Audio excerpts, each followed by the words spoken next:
The subject of today's podcast is screening your genes and testing to prevent diseases. Depending on your age, you may or may not be concerned about lifelong diseases such as diabetes and hypertension, mental illness, the damaging effects of stroke and coronary artery disease affecting the heart. And there are other major diseases that afflict many persons in many societies.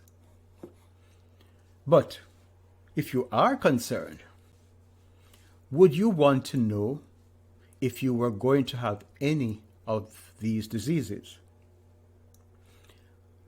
What if you were told that they all may be linked to the types of genes that you inherited from your parents? In other words, all of them have an inherited component, an important genetic component. Further, that many forms of cancer are due to inherited or acquired changes in the genetic makeup of cells. 1/4, that is 25% of all cancers and heart diseases have genetic factors.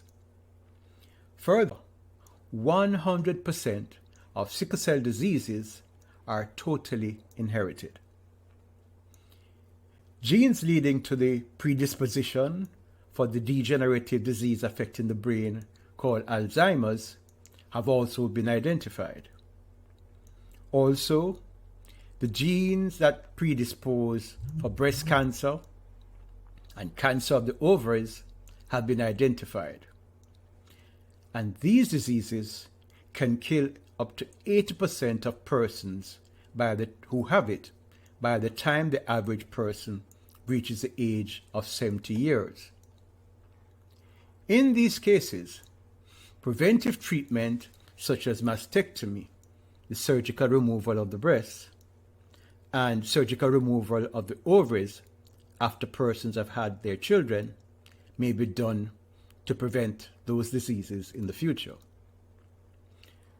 Did you also know that genetic factors are also associated with substance abuse, with sleep disorders, and with schizophrenia, the mental illness? So, with us all now knowing that all of these diseases have genetic links, should we all now be considering doing genetic tests to identify our possibility of having them and doing something about them? Such tests are called genetic screening.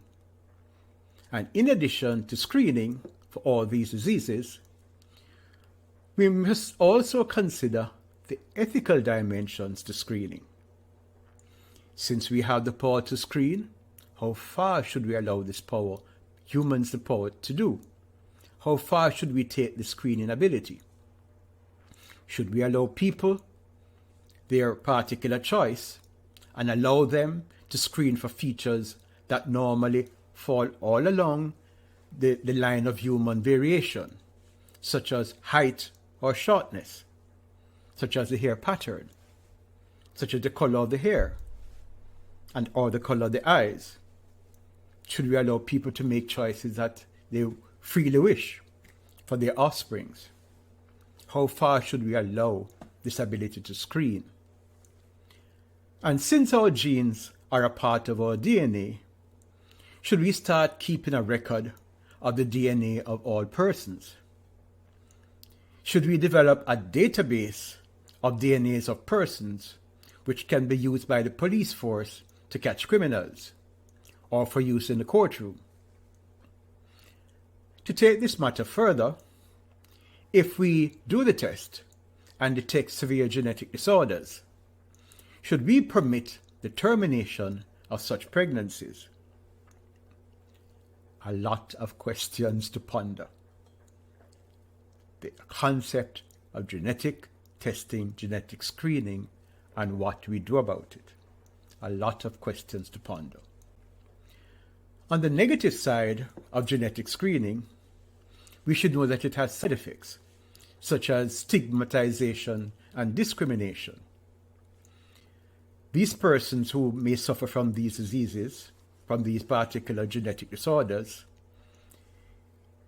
such knowledge and actions or discriminatory actions by some persons may detract from the provision of services, health services, and support that would otherwise enable them to live as equal members amongst us in our society, equal members of society.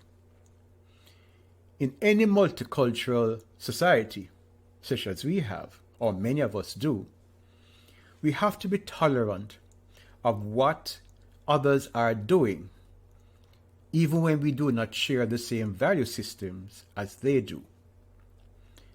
Otherwise, stigma and discrimination sometimes occurs, and they can result and have been known to result in death for some persons. In part 2 of this subject, we will discuss the benefits as well as the disabilities, disadvantages of a genetic screening program.